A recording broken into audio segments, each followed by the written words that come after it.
up, everyone? Bad to Pommy and Alls. Hope we're all doing really well. If you're new around here, make sure you hit that like button, hit that subscribe button. It really helps the channel out. We're nearly at 4,000, so if you can help me tick over, muchly appreciated. And today what we're doing is we're going to cover the Quenton VFL game against Williamstown, where they went down in what was, well, I'd say it was a close game, but 20 points in the end. It was a blustery conditions, as it always is when you play Williamstown. It's probably the best ground in the world for Williamstown because it fluctuates so much with the wind. Quenton fell behind in the first quarter. Took the lead in the first quarter. They fell behind very early, but they really worked their way back into the game. After that, though, they did get a bit of ascendancy. With the wind in that second quarter, Williamstown really took hold of that game, particularly Jorge in their middle there. He really had a field day, really played the meters game. The boys did struggle to, I felt, adjust to the conditions. They didn't seem to play that scoring end very well at all. It was really obvious as well because Williamstown in that first quarter, there was some clearance kicks that I think in a real ground would have probably gone 60 meters, and it felt like a little shot hit up. But in the second quarter, you really saw the intelligence of Williamstown. They really did flood. They kind of escaped and let Quenton have the dominance at times in the clearance and really set up a wall as soon as the 6 and 6 was moved away. And that was interesting. Towards the end, though, Quenton did show their class in the third quarter. There was some real nice, short, sharp movements, but it was much to no avail. And eventually, I thought Williamstown probably could have won that by more in the end. So let's look at individual performances. People always talk about this guy, but I can't fault this guy. In a difficult condition, going at 67% by foot, 16 kicks, 25 handballs, 2 tackles, 5 marks, 11 clearances, 1 behind, no goals, 11 inside 50s, 9 out of 10. He did all he could. He did all he could. Like, is it enough to get in the seniors? I don't know. But watching how some of the players have played in the seniors the last 2 weeks, he's going at a better kicking efficiency rate than them. So if that's keeping him out, I don't know what. I do like the fact that he goes forward with the ball as well. He looks for them inside-out handballs. We talked about Quenton in the seniors being third in getting the hands to it. Imagine this guy running through. It's a tough one to ask, but I did feel like he was a class apart. You did see him and Marty Jorge were probably the best 2 players on the ground. You saw the class. You saw that he was a level above this level. Is he a level for AFL? I don't know, but there has to be a conversation at some point. We either get him in the seniors or we get him in the sub or something like that because he can't do much more. 7 out of 10 for Locky Fogg. Real tough tackler. I do like him at that high half forward role, swinging on the ball. The 7 tackles, and there will be a point here with the 19 kicks, 10 handballs, 7 tackles, 7 clearances, 1 behind, 4 inside 50s, 2 rebound 50s for 7 out of 10.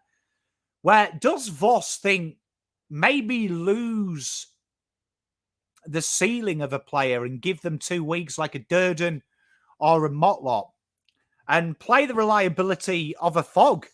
We know Fisher's played this role a lot. Fogg's probably better at it in the terms of at least you can work with the tackles. He's going to give you pressure. But it's an interesting one. He does a great job protecting Dow as well. Has to be said. As good as Dow is, this guy is constantly putting the block on, constantly protecting him. So, for me, fair play, Fogg. Up next, TDK was a class above.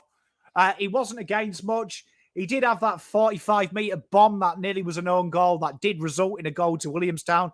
But aside from that minor blip, did some really nice work. You really saw the difference between him and Pitternet with how he works. I really enjoyed that 4 of these marks were up the wing as the exit ball. It's where Mackay is. I really enjoyed that because that is something that we can translate into the AFL. 19 kicks, 5 handballs, 3 tackles, 8 marks, 10 clearances, 2 behinds, 9 inside 50s, 9 out of 10, 34 hit outs. Yeah, if that was a goal, it would have been a clear 10, but he was a class above.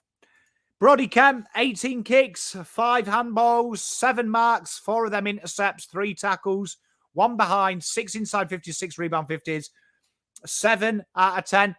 Could have been higher. There was just, I felt like at times he did go long when he didn't have to. I like the fact that 9 times out of 10, he did hit up a short target. But there was a few times that I felt like I would have liked to have seen him have a bit more dash and dare. But all in all, a good game. And now for me, I've seen enough of him at this level. I want to see how it translates into the seniors. I really do. I don't mind waiting another week with Durden coming back so we can see how he works there, because sometimes he has to float centrally.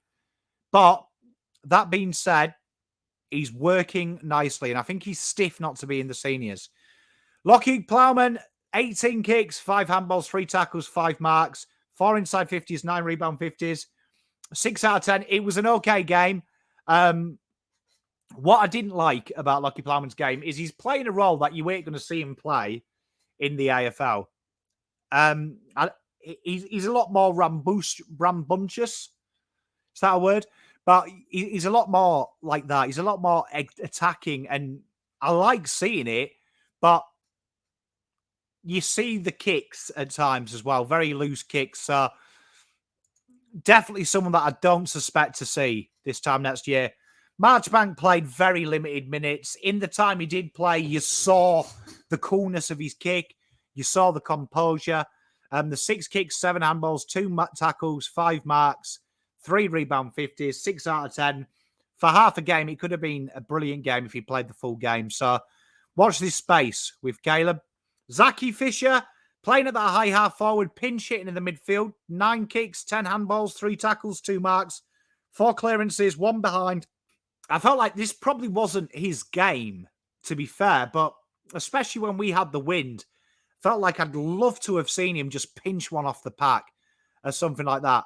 It was an okay game. Like, I don't hate it, but for me, he didn't set the world alight. Locky Cowan took his goal beautifully. I was really excited about this, but it is a 6 out of 10, 9 kicks, 2 handballs, 3 marks, 3 inside 50s, 3 rebounds. I would have loved to see him be a bit more adventurous. For me, Plowman is taking a lot of the kicks off this guy.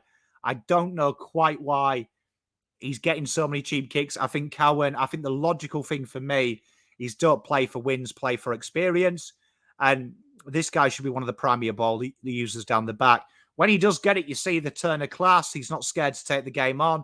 He's not scared to get his hands dirty. I'm a big fan of the cow, and I'm just waiting for him to break out a little bit. I'd love them to really give him a Doherty free rein down the back in the next couple of weeks and really showcase his talents.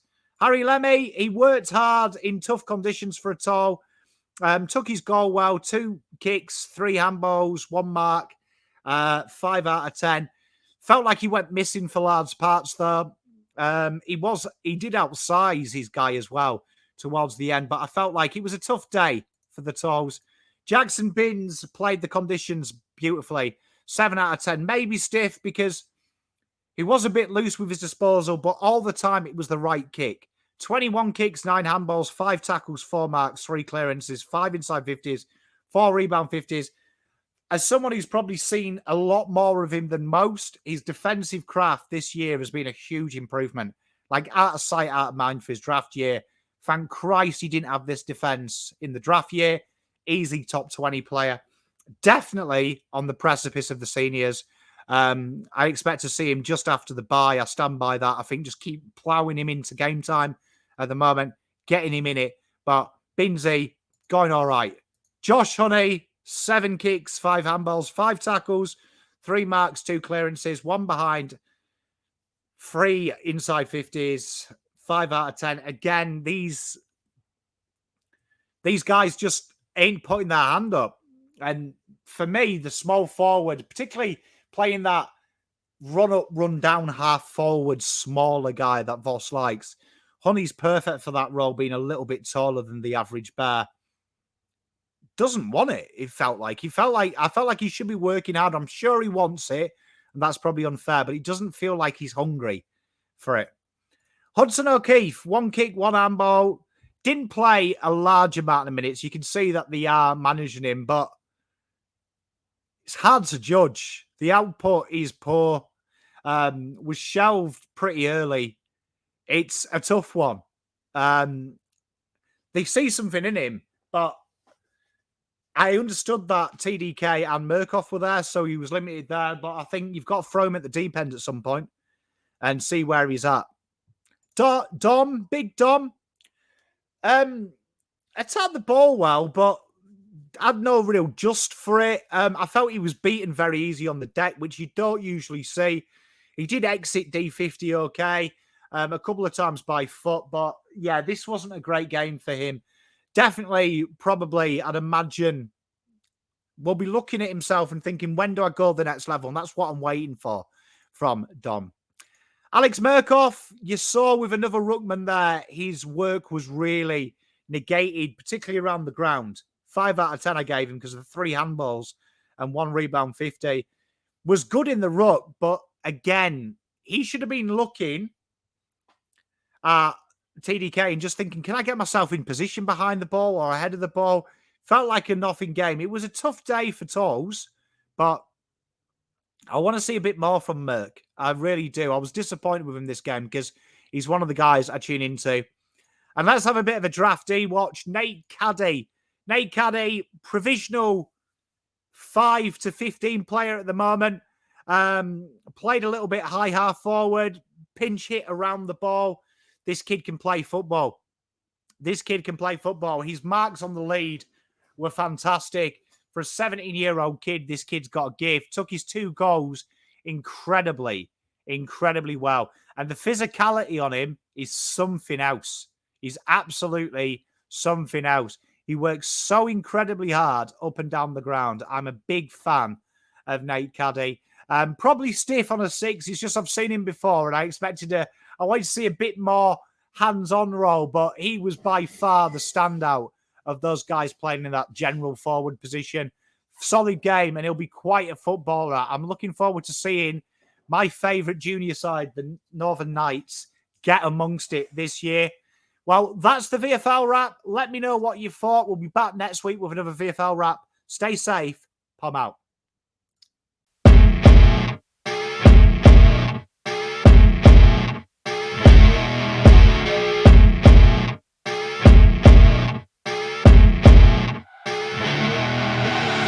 I see her rolling up, Uber black Cadillac, high heel boots and a sexy body full of tats. Baby's bad, oh baby's hella bad.